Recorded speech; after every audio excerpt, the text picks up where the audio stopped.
दोस्तों, कोई कितना ही सगा क्यों ना हो, ये बात मत बताना। ये वाक्य रिश्तों में गोपनीयता और विश्वास के महत्व को दर्शाता है। इसी विषय पर आधारित एक कहानी है। इतना बड़ा दिल तो माँ का ही हो सकता है।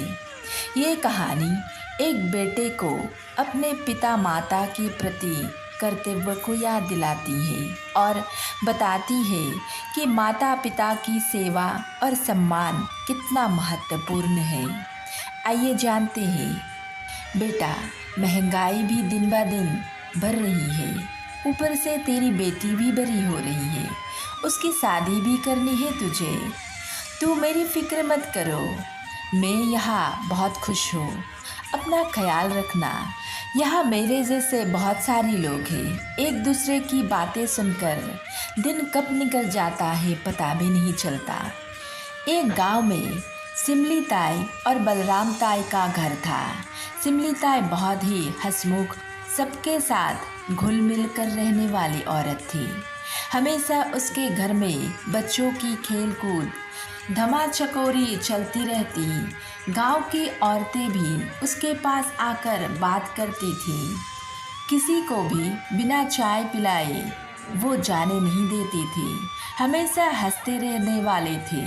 और ताऊ के पास के बाजार में ही कॉपी किताब की दुकान थी जो अच्छे चलती थी और गुजारा लायक की कमाती थी। अपनी ज़मीन भी थी। खाने पीने लायक घर में ही हो जाता। घर में गाय भैंस भी थे। कुल मिलाकर किसी चीज़ों की कमी नहीं थी। उनका एक लड़का था, कमल। वो भी बहुत अच्छा था। सबसे बहुत ही इज्जत सम्मान से बात करता था और पढ़ाई में भी ठीक ठाक था। माँ बाप का सपना था कि बेटा पढ़ लिख कर कुछ बन जाए। स्कूली पढ़ाई के बाद ऊंची पढ़ाई के लिए उसे दिल्ली के शहर में जाना पड़ा और पढ़ाई पूरी हुई तो सरकारी नौकरी का इंतज़ार करने की बजाय कमल ने अपना एक छोटा सा दुकान भी शहर में ही खोल लिया था। अचानक एक दिन बलराम ताऊ की तबीयत खराब हुई। अस्पताल में एडमिट करवा दिया गया। उसका बेटा कमल भी आया, मगर डॉक्टर की लाख कोशिश के बाद भी ताऊ जी नहीं बची। सारे रीति रिवाज में संस्कार हो गया। कुछ दिनों बाद कमल भी दिल्ली लौट गया और इधर सिमली ताई बिल्कुल अकेली रह गई। ताऊ के गम में दिन ब दिन वो कमज़ोर होते गई और बड़ी मुश्किल से ही अब रोटी बना पाती थी। कुछ दिन बाद पता चला कि कमल ने वहाँ किसी लड़की से शादी कर ली है और वो बीबी को लेकर घर आ रहा है। सिमली ताई बहुत खुश थी। पूरे मोहल्ले वाले को न्योता दिया था। जब कमल बीवी को लेकर आए तो एकदम शादी जैसा माहौल था। सब कुछ बहुत अच्छा हो गया। अब कमल ने माँ से कहा कि शहर की महंगाई में बीबी को साथ रखना बहुत मुश्किल है, इसीलिए वो यही बाजार में अपना दुकान खोल लेगा। ये सुनकर सिमली ताई और भी खुश हुई अपने बच्चों को साथ देकर। मगर ये खुशी ज़्यादा दिन ना रही। अभी 4-5 साल हुई थी। कमल 2 बच्चे की बाप भी बन गया।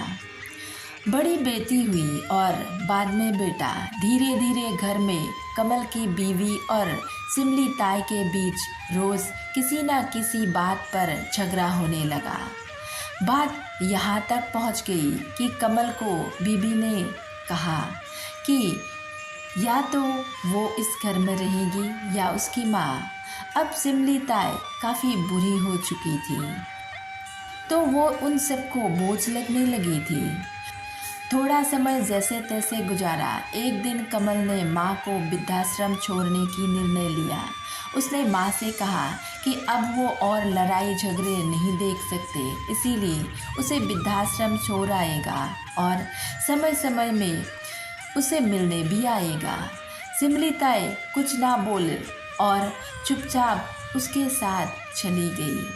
वहाँ जाकर ताई की तबीयत और ज़्यादा खराब होने लगी, मगर कमल कभी वापस ताई से मिलने नहीं गई। एक दिन कमल के घर चिट्ठी आई जिसमें लिखा था, बेटा, महंगाई दिन ब दिन आसमान छू रही है, ऊपर से तेरी बेटी भी बड़ी हो रही है, उसकी शादी भी करानी है तुझे।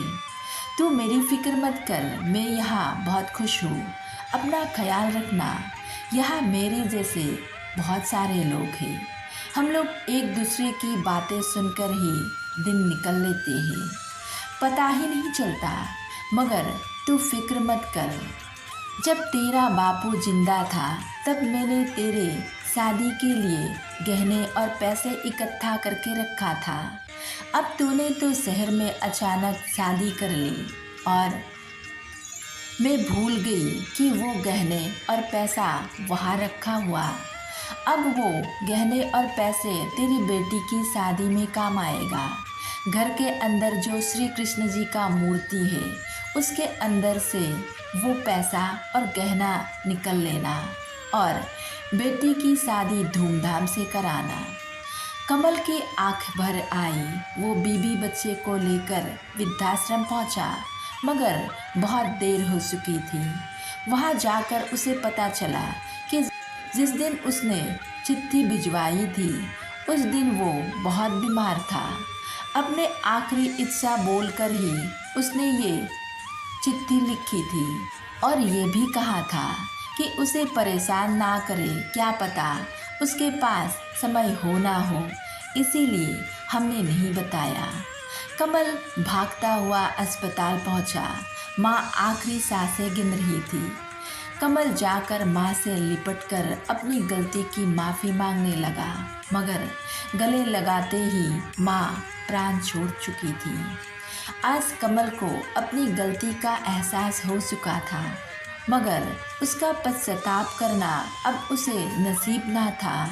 वो खुद को कोस रहा था, मगर वक्त निकल चुका था। जिस माँ के साथ उसने ऐसा बर्ताव किया वो मरते दम तक उसी के बारे में ही सोच रही थी। इतना बड़ा दिल तो एक माँ का ही हो सकता है। राधे राधे।